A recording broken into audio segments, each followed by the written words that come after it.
Yo l'équipe, on se retrouve pour une nouvelle vidéo, tout terrain à Paris. Et on va parler des clichés sur les Parisiens. N'oubliez pas de vous abonner, de liker, de partager. Je vais partir visiter Paris en métro. Donc suivez-moi, ça promet d'être rigolo. Je suis Jones. Bienvenue dans Mytho, l'émission qui va décrypter le vrai du faux.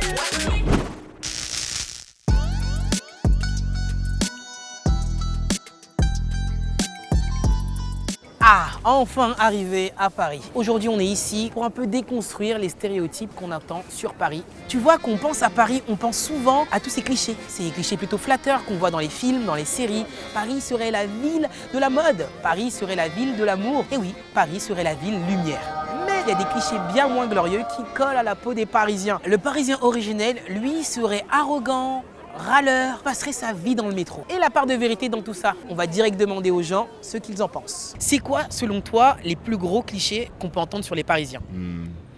Je pense que les plus gros clichés, c'est qu'on est toujours pressé, on est méprisant envers les personnes qui vivent en région. Généralement que c'est des gros stressés de la vie. Ils puent. Ils puent beaucoup. Et ils sont très aigris. On est prétentieux. Est-ce que tu es arrogant? Non mais ça peut arriver de se foutre de la gueule des provinciaux. Voilà, tu l'as dit. T'as dit le terme, voilà.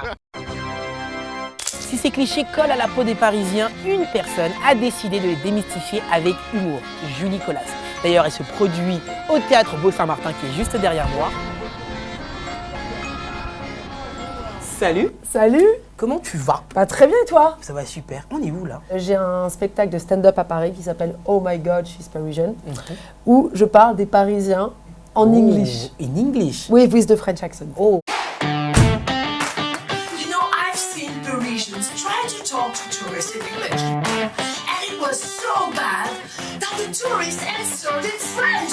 Comment t'es venue l'idée de faire de l'humour avec les clichés sur les Parisiens? Alors, ce qui m'a inspiré, c'est Instagram. Si tu commences à mettre ton algorithme sur Instagram, tout ce qui sort sur Instagram, tous les clichés pour le coup, avec ces filles magnifiques qui traversent la route sans regarder, elles vont chez Dior, elles vont chez Chanel, elles vont dans les plus jolies pâtisseries de Paris. C'est pas possible, ça n'existe pas. Et donc, c'est ça je me suis dit, maintenant, en fait, moi, je vais vraiment expliquer avec un vrai stand-up qui parle des Parisiens, où je démonte justement tous ces clichés.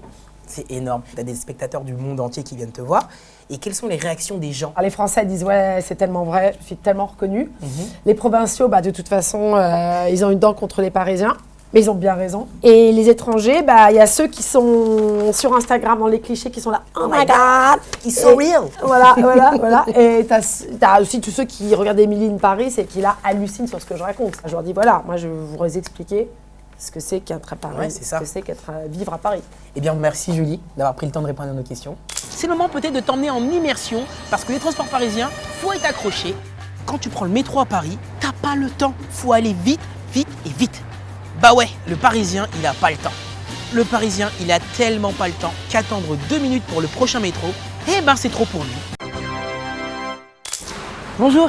Monsieur Olivier Erasmus, bonjour, c'est bien ça, journaliste indépendant, l'auteur de Les Parisiens, une obsession française. Les Parisiens passeraient tout leur temps dans le métro. Est-ce que c'est vrai? Est-ce que c'est faux? Alors, ils ne passent pas leur temps dans le métro. Il faudrait être fou pour passer son temps dans le métro. Par contre, c'est vrai qu'il y en a un métro qui dessert extrêmement bien tous les quartiers de Paris. On a une station tous les 700 mètres. Et donc, c'est un moyen de transport tellement efficace, finalement, qu'il est très emprunté. Ça fait 125 ans que le métro existe à Paris. C'est devenu pratiquement un personnage à part entière de la ville de Paris. Les Parisiens seraient râleurs. Est-ce que ça c'est vrai ou est-ce que c'est faux? Il y a plein de raisons de râler, parce que toute cette concentration dans une ville finalement relativement petite, ça fait des logements assez petits, ça fait aussi une concentration de gens dans l'espace public, ce qui fait que chaque déplacement, pour faire quelques kilomètres, on doit toujours se poser la question de savoir combien de temps je vais mettre, comment je vais y aller. Un cliché qui revient très souvent sur les Parisiens, c'est qu'ils seraient snobs, arrogants, ils ne connaîtraient pas le reste du pays et seraient même presque déconnectés. Est-ce que c'est vrai? Faux? En fait, c'est vrai, mais pour une raison simple, c'est que tout le monde est un peu dans cette situation. Quand on habite à Limoges ou à Vannes, finalement, on connaît plutôt les alentours et pas forcément le reste du pays. La différence, c'est que Paris est une capitale massive, capitale politique, culturelle, économique, et que c'est donc une ville qui a tendance à plutôt gouverner. Et donc c'est un peu étrange de ne pas connaître le reste du pays quand on est censé avoir cette parcelle de pouvoir. Comment et pourquoi ces clichés sur les Parisiens perdurent, et notamment dans les médias? La plupart des grands médias, des médias nationaux, voire la totalité, sont à Paris.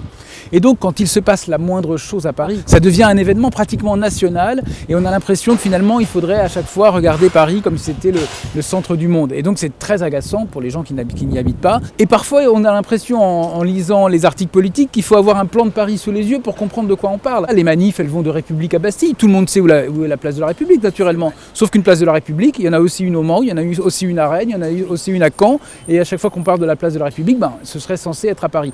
Donc ça, c'est des tics de journalistes parisiens. On arrive à la fin de la vidéo et vous l'avez vu, il y a pas mal de clichés sur Paris et sur les Parisiens. Et même si certains peuvent se vérifier, il y a des raisons qui les expliquent. Sache-le qu'à Paris, il y a beaucoup de personnes hyper chaleureuses. Comme d'hab, on ne fait pas de généralité, on ne s'arrête pas sur les idées reçues, on vient visiter par soi-même l'équipe. On n'oublie pas de liker, de partager, de commenter et surtout de s'abonner. Parisiens, tête de chien, Parigo, tête de veau. Voilà, c'est moi qui dis, c'est écrit dans le script. Petite interview en baldé, non? Skip, vos grosses daronnes les poules.